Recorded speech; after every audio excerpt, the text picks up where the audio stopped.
Unfortunately, I think we have this discussion every year, whether it's Cook County or Madison and St. Clair or some combination of the three counties in the state. Illinois has been a regular on our Judicial Hellholes report, and it's a report that you don't want to be on. I mean, these are the jurisdictions where we believe that litigation is simply doesn't operate properly. It's not properly balanced in terms of the interests of both plaintiffs and defendants. And Illinois, the three counties in Illinois as a combination come in number 7 on our report.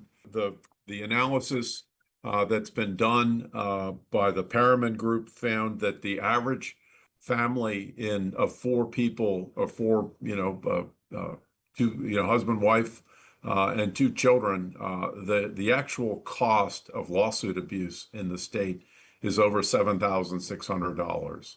That's it's not you don't see it on your tax form, but that's the impact that the abuse of the legal system has. And so this is not just an academic matter for lawyers and judges and professors. This is something that affects everybody. It also affects the creation of jobs, and that the estimate from the Perriman Group is that over 200,000 jobs are lost each year, because of these excesses of the civil justice system. It's not just a matter for lawyers.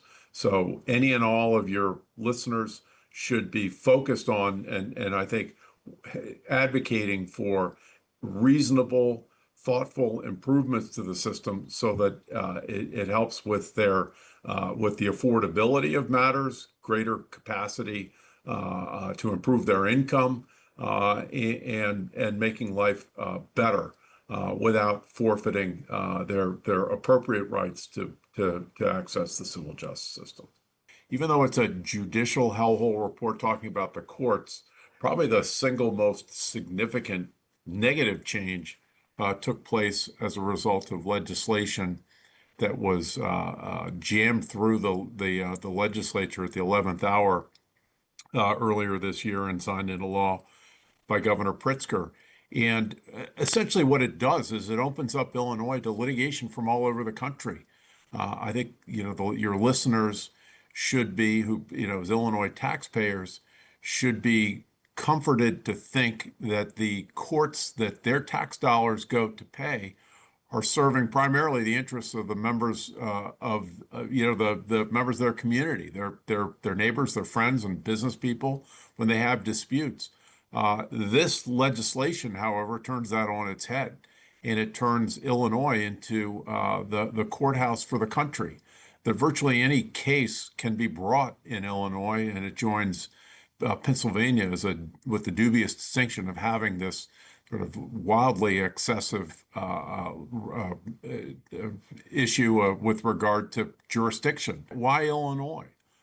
If I live in Maryland, why should I be able to bring my case, which has nothing to do with Illinois, in Illinois? And if I'm a consumer, if I'm a average man or woman in your state, as I think I said earlier, your tax dollars go to pay for the court system in your state.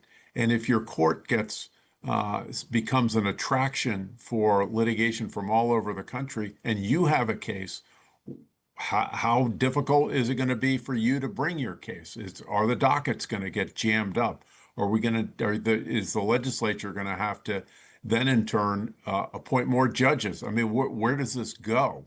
The basic issue from our perspective is that cases should be brought either where the defendant is, where the plaintiff is, or where the matter arose, not just because some plaintiff's lawyer or some individual thinks that, gee, I think I can do better in Illinois than I might be able to do in North Carolina or in New Mexico or wherever else in the country.